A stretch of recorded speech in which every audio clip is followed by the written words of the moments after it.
Thank you for joining us for today's workshop at Nairobi Garage. It's a pleasure to be here today, and we appreciate you taking the time to engage with us in this forum. My name is Eve, and I am the community manager at Nairobi Garage.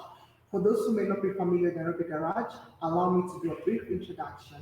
Nairobi Garage is Africa's largest and coolest business and innovation workspace and co-working community.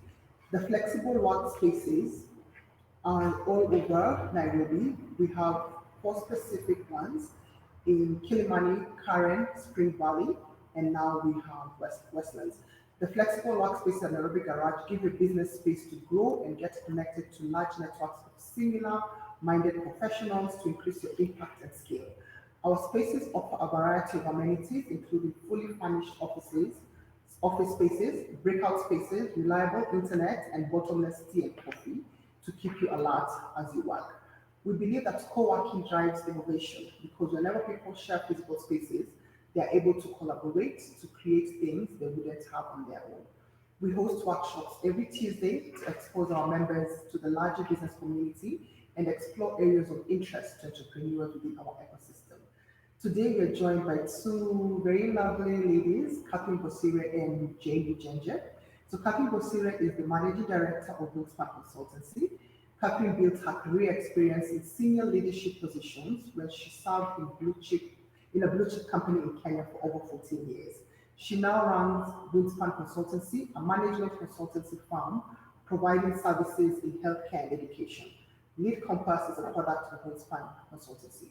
She holds an MBA in healthcare management from Strathmore University, Kenya, and a certificate in advanced management from IESE Business School in Barcelona, Spain.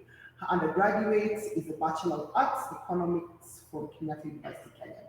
Having identified synergies between the healthcare and education sector and working with a team of experts, Catherine is passionate about providing value in the education sector and identifying various untapped opportunities. Our other speaker is Jane Ginger. She's the Senior Education Consultant and Partner at Lead Compass. She holds over 34 years of professional experience in the teaching profession, progressively advancing into managing service delivery and educational institutions. Jane has worked in several schools over the years, teaching mostly in the British National Curriculum, and is conversant with the Competency-Based curriculum, the now CBC. Jane currently runs CECEL, which is Center for Early Childhood Education Lavington, where she consults with head teachers and teachers on specific needs for the schools, serves through workshops and teaching resources. She also runs a reading creativity and resource center for children to inculcate a reading culture from an early age. Because I cannot possibly do their amazing achievements justice, I will hand over to Catherine to start, and Jane will get into the workshop at some point. Just like to kind of go through quick housekeeping rules. Please populate the poll questions as they come up. I'll be doing the first 2 right away. Please populate them as we go along, and then if you have any questions, put them in the question tabs, and Catherine and Jane will be able to answer them. So yes, over to you, Catherine. Thank you, Evelyn. It's a great pleasure to be associated with Nairobi Garage as one of your customers. We do love your experience and your service, so thank you very much for having us. I think we will talk more about Lead Compass as we move on, but I will kindly request that we just start off with the presentation. I'm hoping you have seen the chat questions, the polls, rather. Please feel free to fill them in. Maybe we can give you a minute to participate.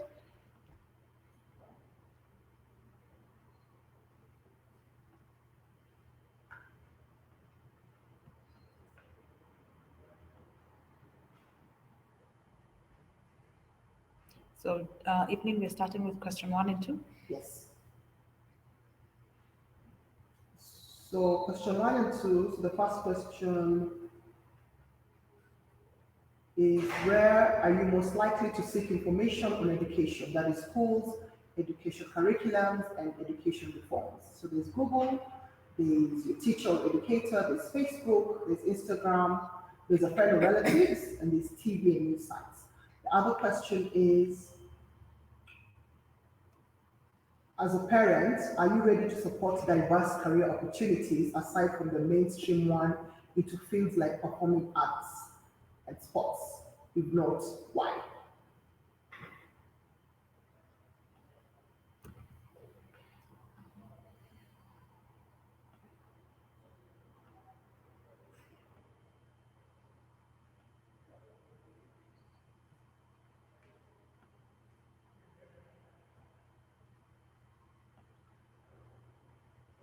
So do we have some responses coming in? Yes. So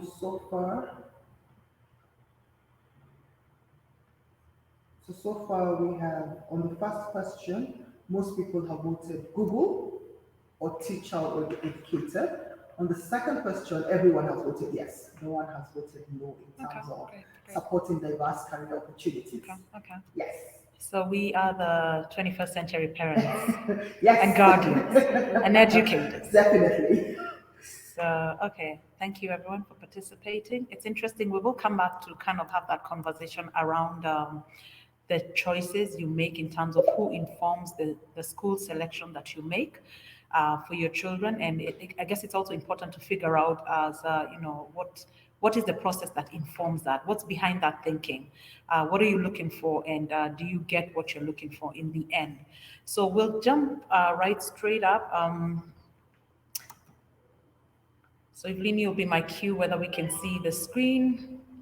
Yes, the screen is good. Okay, fantastic. Yeah. So please feel free to continue chatting even as we have this discussion. So I know I'll ask a few more questions. Some of these are not so much questions for you to answer. There could be a bit of reflection, but it's good to have the conversation going in on the chat so that then we are able to see that we're on this first page. And I want you to think about it. So some of you could be parents, some of you could be educators, some of you could be guardians, or some of you could be people who generally have an interest in the educational sector. But all of us can agree that we have passed through an education system and gone through an education pathway. So I wanted to check, and just a bit of reflection here, which part of the education pathway can you relate to most? Is it teachers and lecturers dictating notes? We copied them and wrote them down, crammed them, and sat for an exam. We had little application of what we learned. Maybe that's your reflection. Today, what I learned has zero application. My parents dictated what I was going to study in university. So I've had that, some people said I gave my degree to my parents and I went ahead to do what I liked. Could it be that I did not pursue my dream career because I did not see it present much of a future in my current environment? Maybe you wanted to do something that was not very mainstream at the time, and you kind of gave it up because you felt it didn't have a future.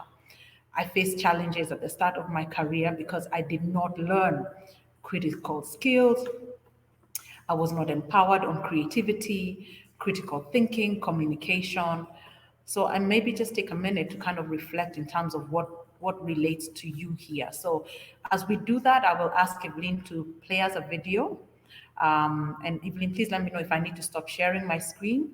No, it's okay. All right, I'll then, play great. the video simultaneously. Okay. So the small video we're going to listen to. Just give me a minute as I do it.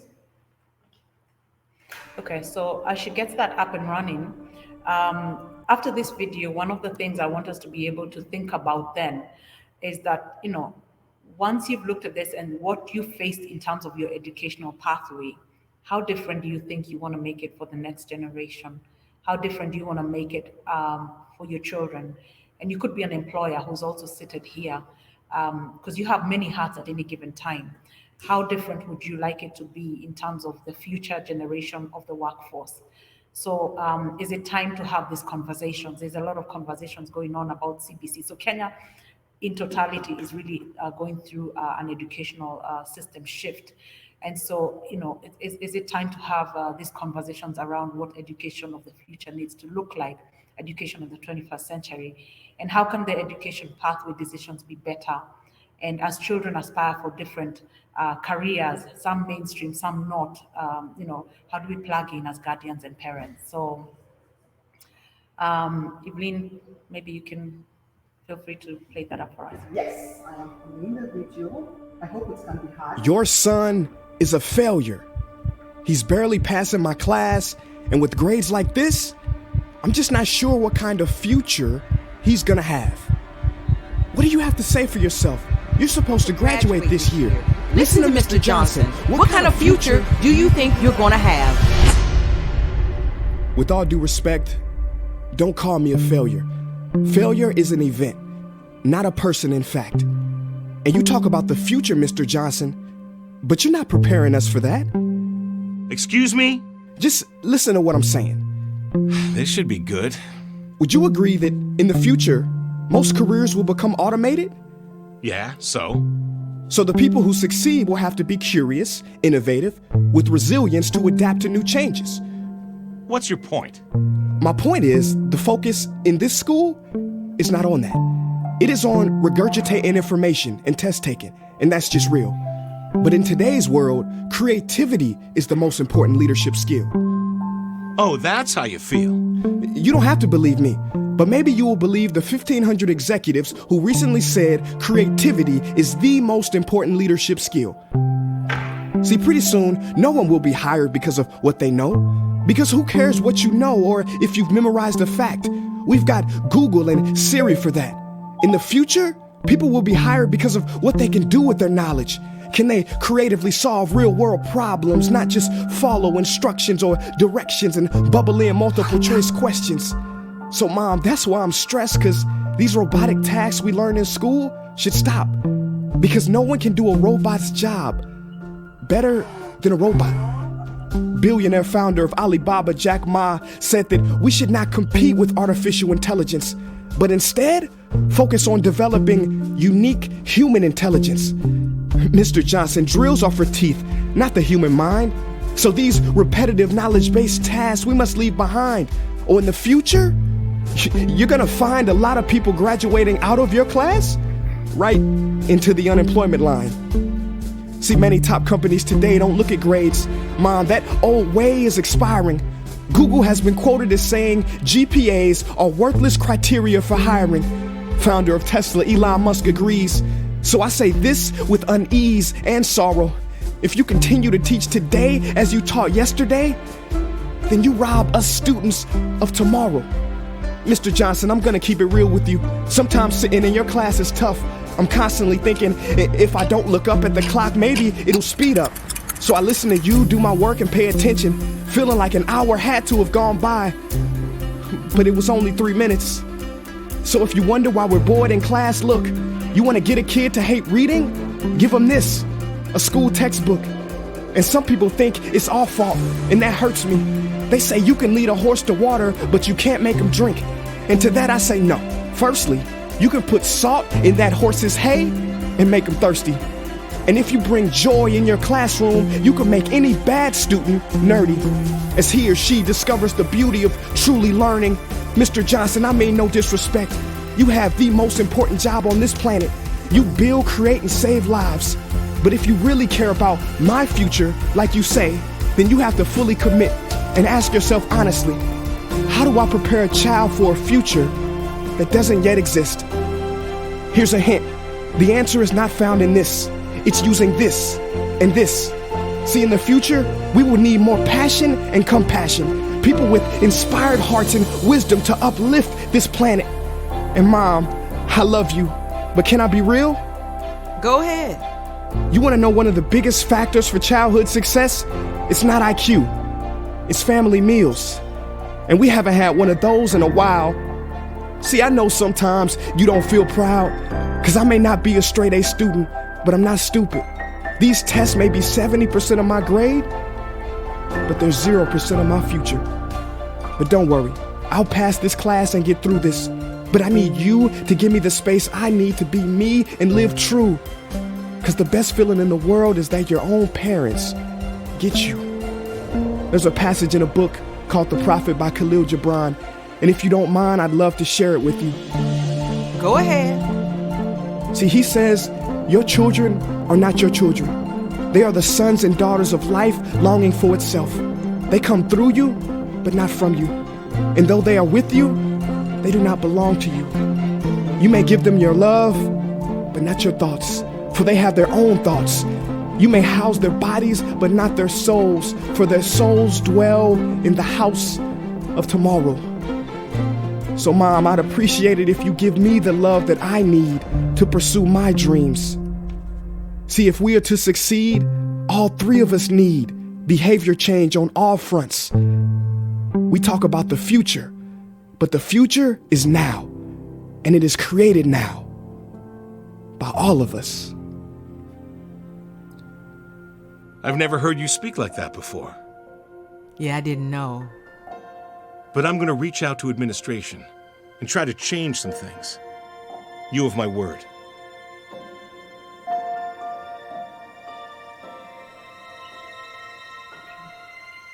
All right. I hope we've listened in a bit and taken a few notes. And we'll talk about that more even as we go on. 1 minute.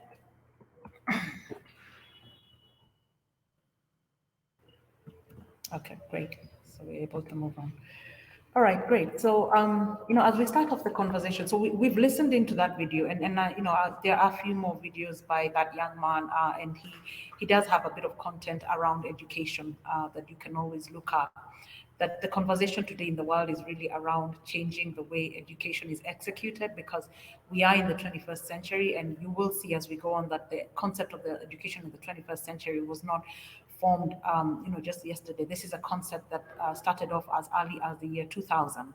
And just to get a few housekeeping issues as far as, curriculum, definitions go, we've had a bit of terminology used here and there. So it might just help us to get a bit of understanding of what it is. So for most of us Kenyans who are going through the change of education curriculum from 844 to competency-based curriculum, first of all, it might help to demystify the fact that CBC is not a term coined by Kenya, and it's not the name of Kenya's curriculum per se. It's not 844. So CBC, competency-based curriculum, is actually a curriculum. It's a model that emphasizes on a learning process rather than the traditionally defined subject content. So that's what it really thinks about. So competency-based curriculum, when you hear that word, it's used world over. It really focuses more on thinking about, learning a process rather than the traditionally defined subject. So, and it's learner-centered, and it's adaptive to the needs of the change in terms of the students, the teachers, and society. And so it also recognizes that there is going to be a requirement to have certain knowledge, skills, and attitudes that will need to be applied in everyday life. When you look at Kenya's CBC model, it actually then also focuses, for those of you who have, your children in the CBC curriculum, you find that it is a curriculum that is now focusing more on competency, which is understood as the ability to apply appropriate skills, knowledge, and attitudes and values. So the aim of this new curriculum is really not to so much be textbook or subject matter. It's really to be able to apply certain skills and competencies. And so what you may need to know is that this model actually borrows from the concept of education in the 21st century, which includes 7 basic, it talks about 7 core competencies, which of course include communication, collaboration, self-efficacy, critical and problem solving, creativity and imagination, citizenship, digital literacy, and learning to learn. So we'll look at that in a bit. So allow me to go on. Apologies, it seems like the machine is a bit... Sorry, apologies, my machine has hanged. Basically, we should try to get to the next. Yeah, so just 1 minute. Okay. Can you see my screen? I hope you can. I just need to get that back running. Sorry about that.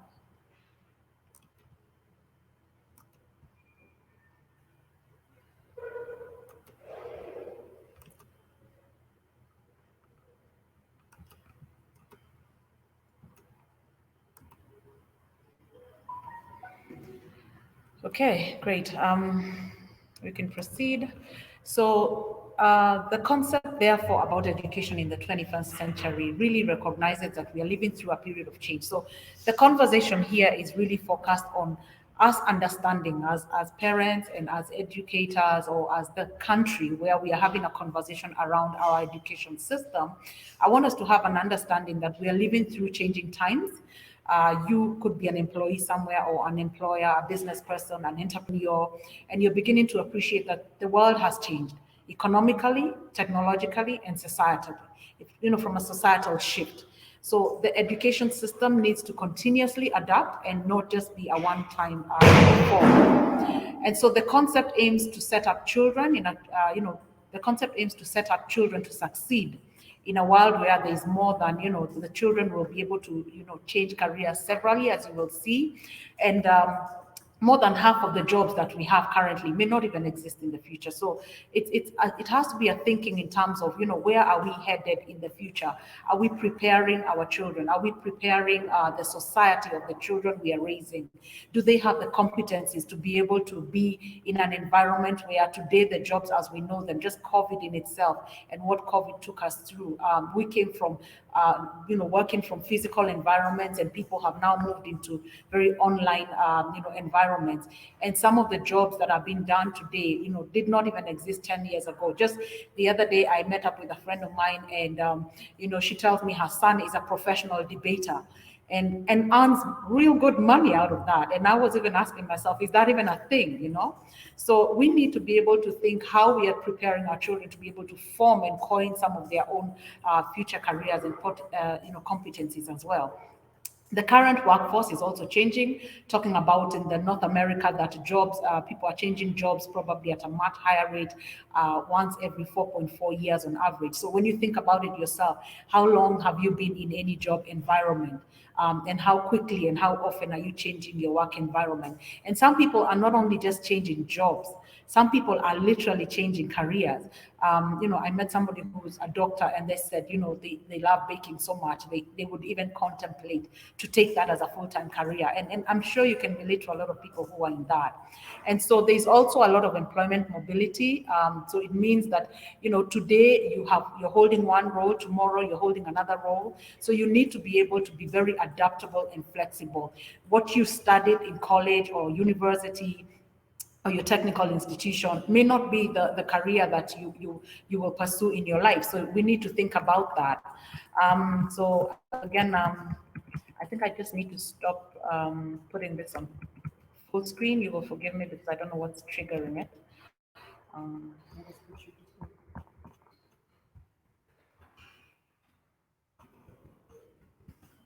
Okay, let me just stop that again. Sorry about that.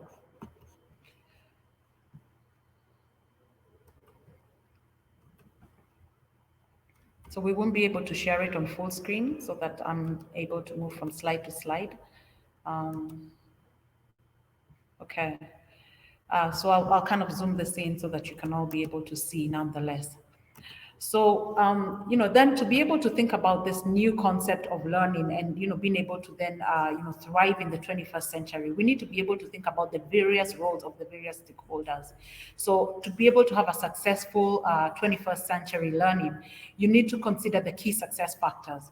And so we need to consider the role of the educator, we need to consider the role of the government, but most importantly, we need to be able to consider the role of you as parents or you as guardians. So we'll talk about this a bit because this is really a discussion, and I'm hoping we can continuously have this chat interaction. I'll take in a lot of input from Evelyn as we chat in, and as from Jane as well. As you just put in your conversations, we want to be able to see for yourself as you are taking your child through an education pathway today.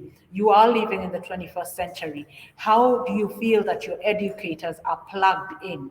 And how can the educators change? Because for the longest part, most of the Kenya's mainstream education has been revolved around, 844. And it's not just a scenario in Kenya, it's a scenario globally where you're dealing with people who felt that it was a lot of classroom tests and just kind of almost pouring out what you had to memorize. So we want to talk about, if this is going to be successful, if this is going to be education in the 21st century, which is, it really is a framework, and we look at what it develops and harnesses and what it expects for the future workforce, we need to think about then what is the role of the educator and how do you pick that out? How do you identify what is important, and how do you participate in being able to see how relevant your school environment and your educators are in delivering for you the output that you wish to have for your child. So let's look at the way the educator needs to be able to help the child learn how to learn.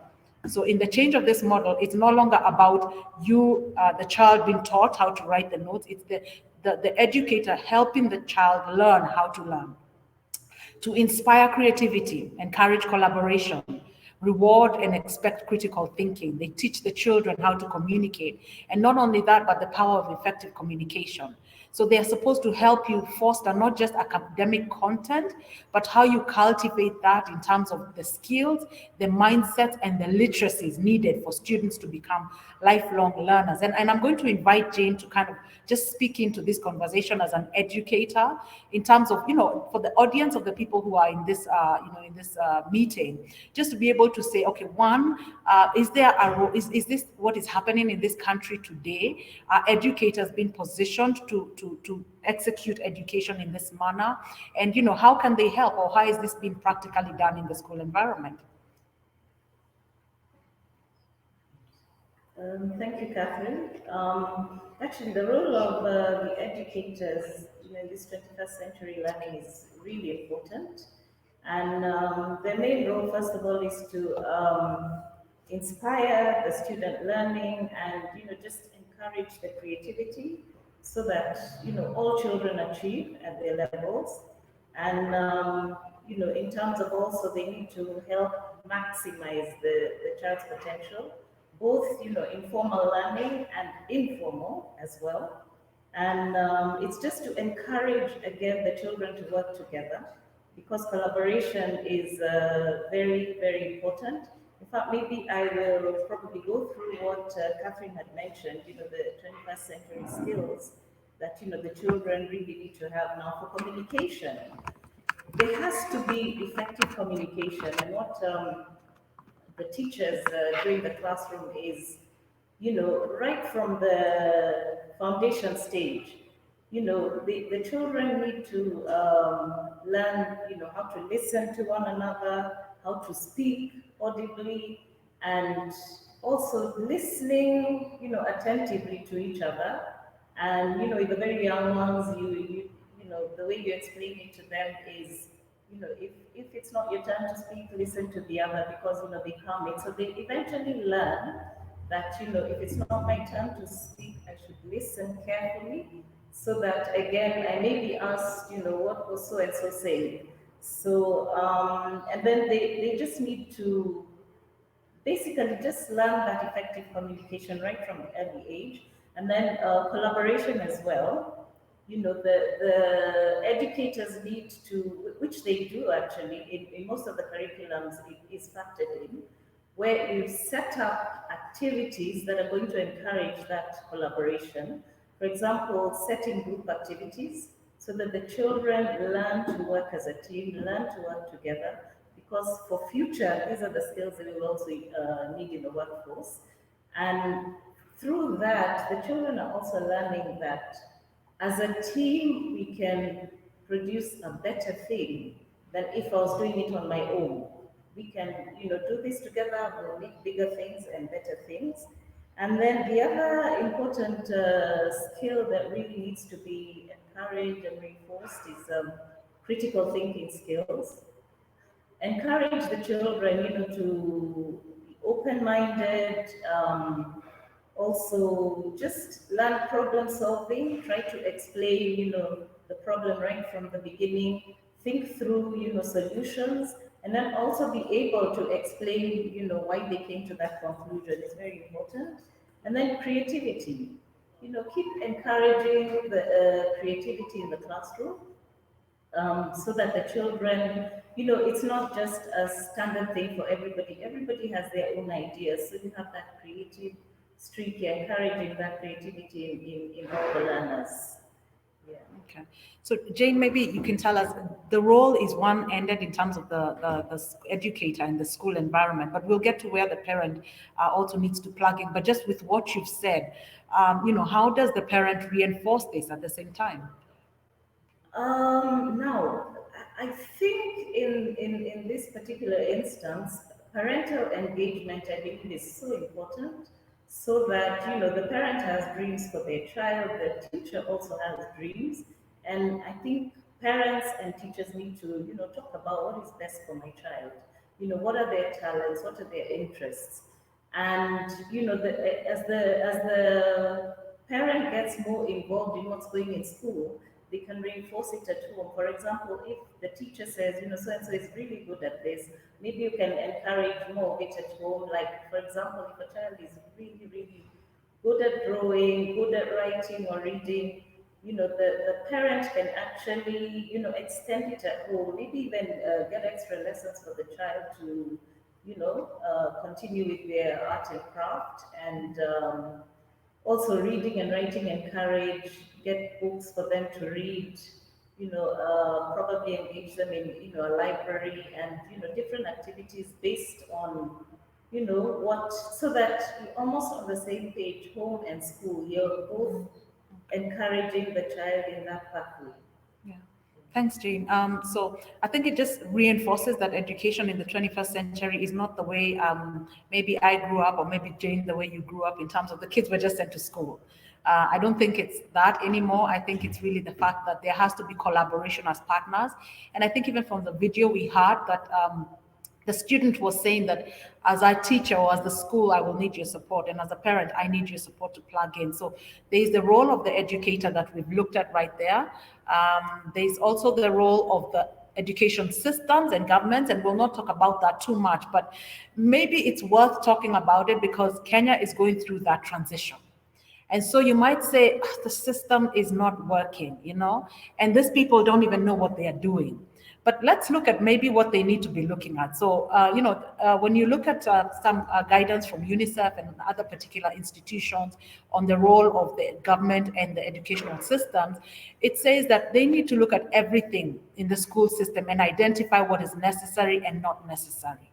So the way we are evolving from one curriculum to another, does this for you resonate in terms of, does it feel like it's addressing the issues of identifying what is necessary and not necessary in our curriculum anymore?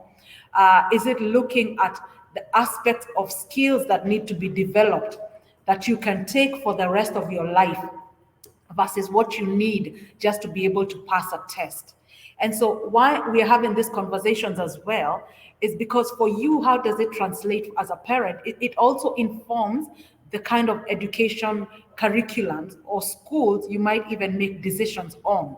So don't see it only at national level, but also how do you see this in terms of the school environments or the curriculums that you're considering? Because Kenya does have a couple of options in terms of local curriculums as well as international curriculums. And so the school environment you're looking at, does it help you harness the skills for your children or for your students that are just beyond passing the test into what you need to take into your lifetime? Again, there's the conversation around teachers understanding the approaches of the new kinds of learning. They need to be given good resources and guidance. So this is national level, but also at school level. Is the institution providing good resources and guidance to help transform the classrooms into the settings where the students can apply the learning and engage in collaborative activities? There's a whole issue about reviewing the high-stake national examinations. So they are designed with a competency-based lens. So we've already defined for you what competency-based learning is. It's a focus on the student. It's a learner-centered focus. It's kind of model of learning, and it focuses on applying, not just tests. So are the assessments able to measure those competencies? Are they able to measure critical thinking, the ability to apply your learning? And or do they expect a one fixed answer, those kind of things? And how do you incorporate project work conducted throughout the year? Does it mean anything when your child had assessments that they did or project works? Did those count for anything? And in the future learning, does that need to be incorporated? We're not saying all these things are happening in our environment, just means that in the future it does need to consider these things as well. And for you as parents or as guardians, you need to consider this. So it needs to ensure, again, buy-in. So one of the things why we're probably having an uproar in this country is because probably parents didn't feel plugged in and engaged from the get-go. And so how does that, because the train has already moved, how do we then ensure that we are aware as parents?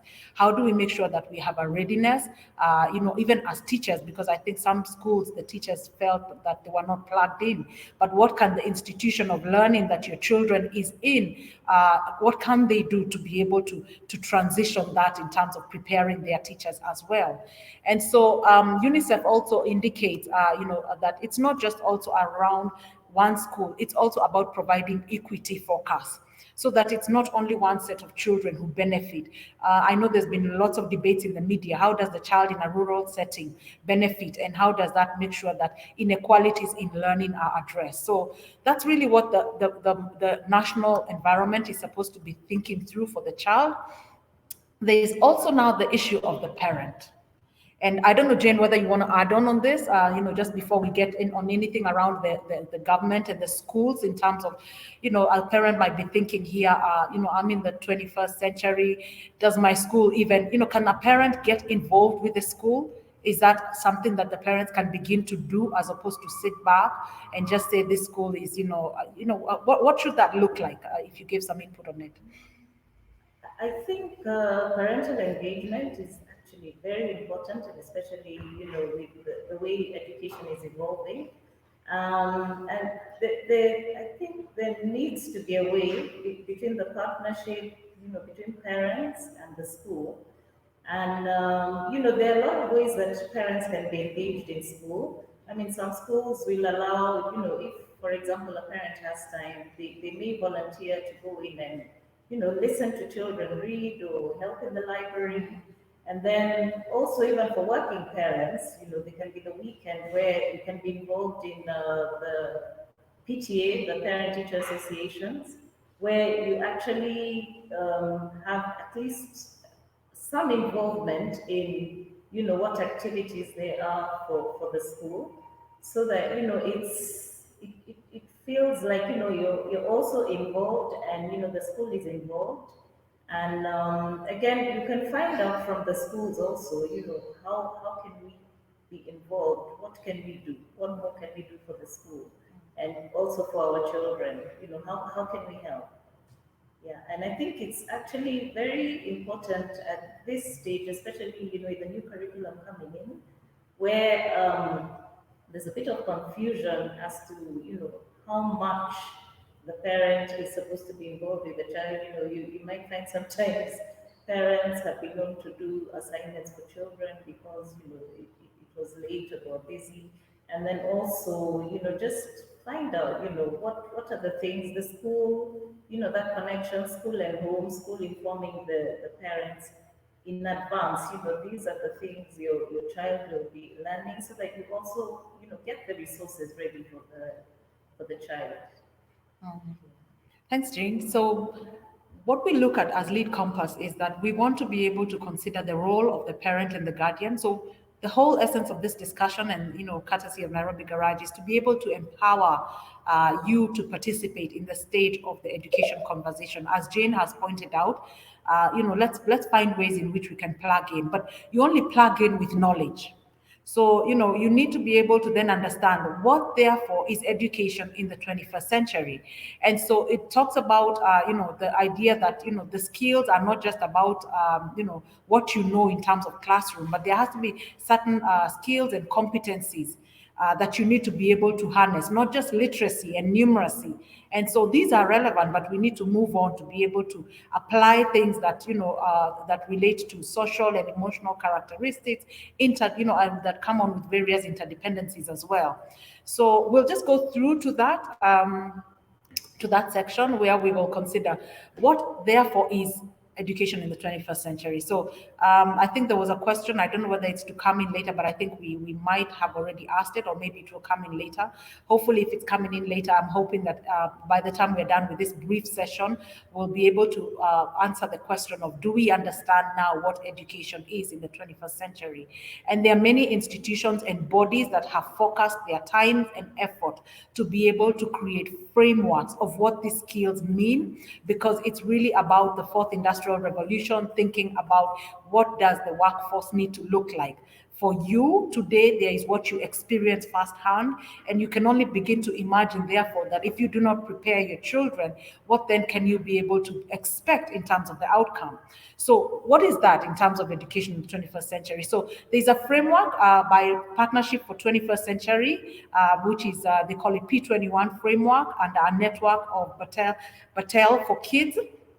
that was really formed with input from teachers, expert educators, and business leaders that then acknowledged that there needs to be skills and knowledge needed to succeed in the work, life, and citizenship in today's world. And they were able to categorize those into three, talking about learning and innovative skills. As you can see, Jane has talked about some of them. Even if your child is not at the early learning stages, they are at high school or pre-university, what is it that you need to start thinking differently about how you support the educational system in harnessing critical thinking, problem solving, communication, collaboration, creativity? I won't read through all of them, but then there's also digital literacy skills. So today, I guess it's a given in terms of, that ICT skills are really required. And we'll give you some links to follow as well in terms of, partnership in the 21st century, where you'll be able to see terms and definitions of what these things mean. Media literacy. So today you need not only understand your computer in terms of Microsoft Office or whatever packages, you need to understand the power of social media. You need to understand the various media platforms that are being used to communicate today and be able to use them. So today, even in terms of online platforms, we've had to learn how to use all of these, various online platforms, even to have meetings. Information, computing literacy, career and life skills, flexibility, adaptability. I think you can resonate this firsthand in your environment. Initiative, self-direction, social and cross-cultural interaction. Some of you have meetings with people across the world. Have we prepared our children with that kind of interaction and intelligence? So we talk about emotional intelligence, intellectual intelligence, really, but today there is also about cultural intelligence. So we need to think about that in terms of preparing our next generation for that. The world, yes. So just to go back on what both of you are saying, Frida Gary has stated that plugging in parents and educators is critical. Okay. I wish we could have more discussions on simple, real-life ways or actions on how to execute choices, decisions, and activities that build those 7 core competencies for all. This will open up good conversations and collaborations between those who have understood CBC and those struggling with it. So maybe one of you can give us just 1 or 2 real-life ways as we proceed with the...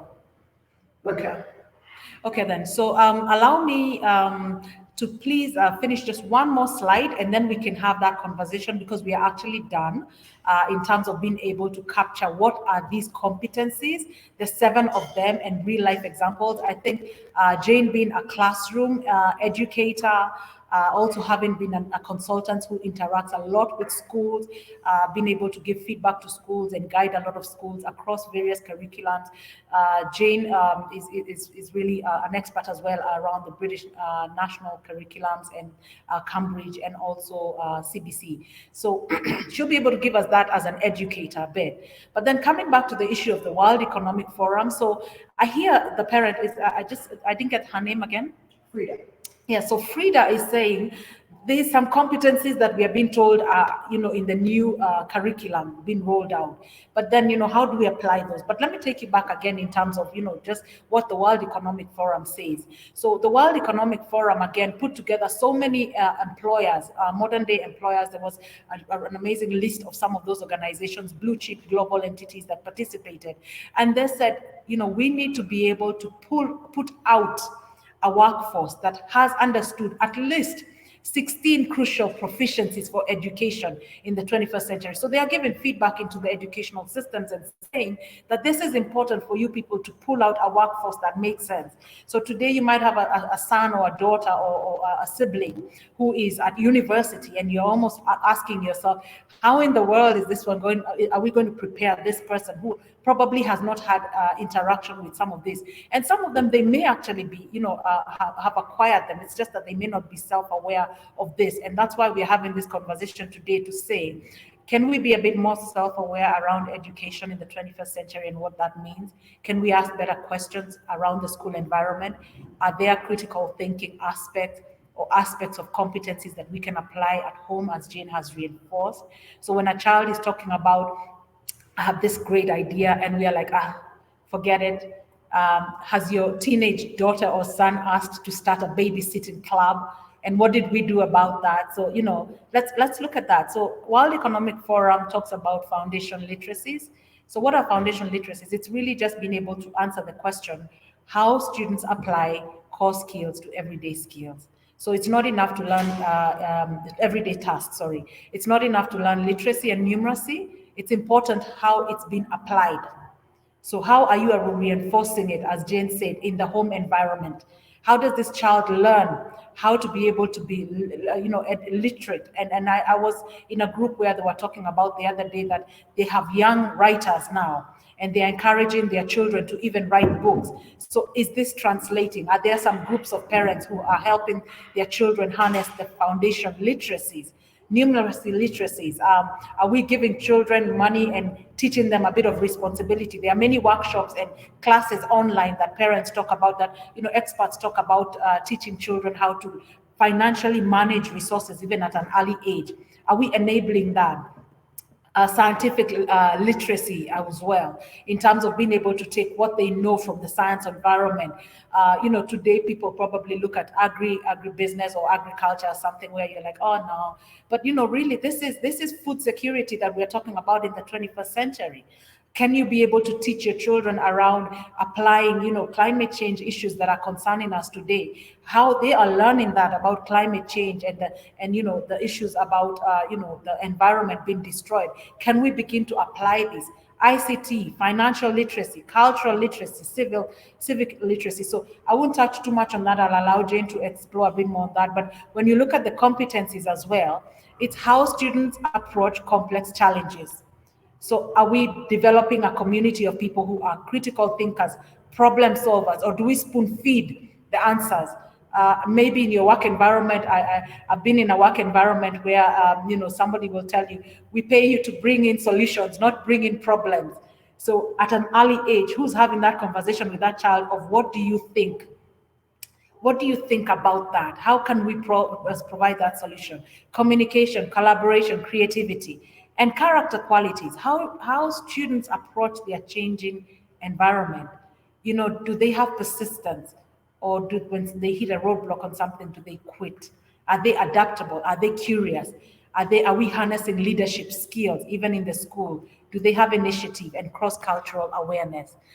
So I think we're pretty much done, and if we will allow a bit of room for questions, as Jane also answers that question, we have a couple of references as well in terms of where we can be able to allow people to read more a bit on this information. But I'll allow Jane, and we'll invite a bit more questions as we conclude. We'll probably tell you, therefore, why then was Lead Compass formed, in terms of what did we see as a gap in terms of the education system. This is an initiative between myself and Jane, where we identified that the parent and the educator need to have better conversations. And there are many real life issues and challenges that parents are going through, and we need to be able to bring them all onto one center stage. So I represent a parent and Jane an educator, and how do we begin to have these conversations? We recently had people ask us, how do we even harness self-independence if the children do not even have good study habits? How can we start giving initiatives and educating? So, please join us on our future initiatives and webinars where we can talk more about all of these things. Some parents have told us their children want to be, to be in sports academies. They want to pursue sports, soccer, all kind of professional basketball or whatever it is. How do you support a child into that kind of a career path? So these are conversations we'll continue to have. And this is really why we are open in this conversation, so that as Lead Compass, we provide for you the environment that helps you make decisions around schools, around education in the 21st century, because no longer can you say that, and it's okay to say that you got your information from Google, and that's fine.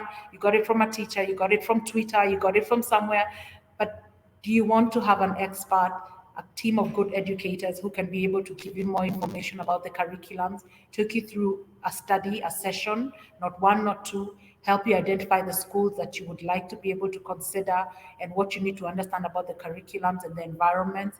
Some of you have children with special needs, and you need to be able to think, how will my child be supported through that? Some of you may want to be moving children from a local curriculum to an international curriculum. We've had an experience of moving a parent whose child never did a language like French or German, and the child had to transit into an environment where they were doing that. How do you help that child through that transition? So it's a lot of conversations and initiatives that we help parents on, and you can find us on our website at leadcompass.co.ke.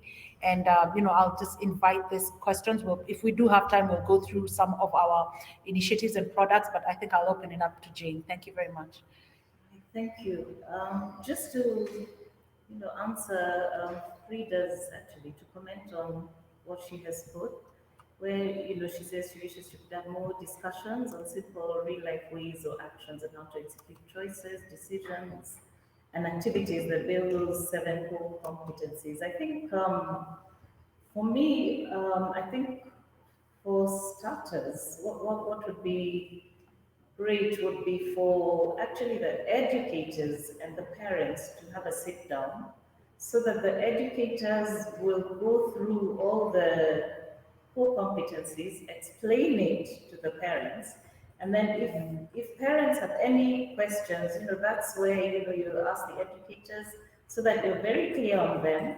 And then once you have a clear understanding of what the competencies are, then this is when now you find out, okay, how can I, execute it at home? How do I go about, helping my child achieve those core competencies? And I know sometimes, some parents say, okay, there's certain things we're asked to get, and there's such limited time to get those things for the assignment. So these are some of the conversations you can have just to also relieve you from some stress, so that you plan well, you're more organized. If you understand and you have all those things in advance, at least, it will go smoothly for both the parent and the child, the learning. So I think the important thing is just to have that conversation, parent-educator, to understand what it's all about. And then figure out ways, because sometimes, you can also improvise things. It doesn't have to be the exact thing. And, also for parents who are out, in the rural areas, they can be given options of what they can use instead of what's actually been recommended, as long as it's just improvisation, really. Yeah. I think it probably, Evelyn, speaks for Nairobi Garage having another session in terms of being able to explore this further. Time may not have allowed us today, but we do definitely have a couple of other webinars following. Just next week, we'll be facilitating a CBC curriculum for parents who might wish to join in, so that we can be able to learn more. You never can quite cover it sometimes in just one sitting alone. Evelyn? Okay, because it's interesting, because a question has just come up. Let's say, for children who do not have the privilege to access certain materials and certain information around CBC, how does this work? How does it put them at par or on the same playing field with children from privileged backgrounds, seeing as they'll all be judged on the same? That's a fact. They'll all be judged on the same. Yeah. So how does it work? What can we do to ensure that everyone is on the same level, the same playing field? Maybe I can make a comment first. There's a lot of conversations around even budget allocations at national level at the moment, in terms of is there enough budget being allocated for the rollout of this new curriculum. And so some of these questions and conversations are really happening at national level. And that's why I think a lot of parents need to plug in and get involved in this conversation. But I think Jane has also raised a very important point, that it's never going to be the same in every environment. So people do need to identify the resources that are available within those environments. But really, it does also need to challenge the national position at times in terms of the government being able to roll out this curriculum and being able to appropriate the right resources for it. And there's some really good expert conversations that have been going on as well in the media that are really talking about how is the government allocating the right resources for every school in this country and in this county, in the various counties, to be able to be at par in terms of at national examination level. So, Jane, I don't know if you want to make a mention of that. You've actually captured it quite well. I'll probably say what you're going to say. Equity of resources has been an issue, and I think that's something that really, really needs to be worked on. Yeah. Okay, I can see Frida is typing. Maybe we wait for her to finish typing, then I can read out the comments. But just out of, I would ask. So for the students who currently, I would call them, I don't want to call them guinea pigs, but they're the ones who are starting it off. So how does that work? How does that translate to when they're graduating into the, like, let's say the Form 1, what we used to call the Form 1? How does that translate? How will it work? Will they still be given the same opportunities as the ones who came before them? How exactly? Because I feel like, for example, when we look at the British curriculum system, it's very, I guess because it's been there, it's been tried and tested, they're able to know this comes up to this comes up to this. So for any parent taking their kid there, they know the process and understand it from grade 1 to 6th form. Yeah. So it's pretty easy. So with the Kenyan curriculum, the ones who are starting it now, the initiators, the ones who are starting it, how will that work? Okay. Jen, do you want to take that? I think the progression for that is very clear. And like with every new curriculum, of course, the ones who started first, you figure out what worked and what didn't. Yeah. And then, with the next group, you make improvements as you go along. Yeah. Okay. And there is a very clear educational pathway. Okay. So it's very well documented.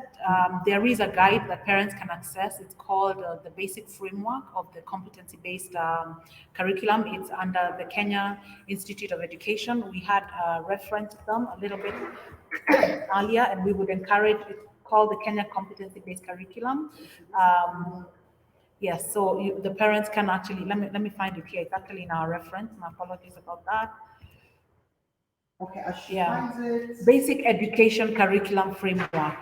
Please look it up. It was done by the Kenya Institute of Curriculum Development. It's a 2019 document. It's a bit of a mouthful. It's 198 pages, I think. But there are forums where this information is being provided in a somewhat summarized version. And within which you'll be able to see the progression, the educational pathway. So it's not guesswork. It just means that the parents need to plug in a little more, learn more. And like we said, next week we have a webinar going on. We could share that with you if it's of interest to yourselves to share with your audience. Next week, there will be an educator, a CBC expert, who will be just taking the parents through understanding what has changed and what does that transition look like. So it will be important to learn as much as you can, even as you move on. Okay, so thank you very much. So Frida and Gary actually says, thank you, well put. I agree with building conversations in our PTA forums, e.g. sharing in simple, free online tools, best medium to help students enjoy learning and focus more on creativity. This will reduce the strain on governments and NGOs since Kenya is a free economy. I couldn't have said it better than Frida. She did it well. So thank you very much, Frida, for that. Thank you everyone who tuned in. We really appreciate it. And it's been a very informative conversation, especially since we are just starting the process of CBC. And thank you for your active engagement. We appreciate your engagement and are glad you've all gained a lot from this session. So the Lead Compass team will offer some sort of percentage off on the different services that they offer. We will send this on email immediately after, and Nairobi Garage is also extended to each of your free-day pass to work at any of our 4 locations across Nairobi. We will have more details on this offer in the email by the end of the day. So thank you so much for tuning in and have a great day. Thank you. Bye. Bye-bye.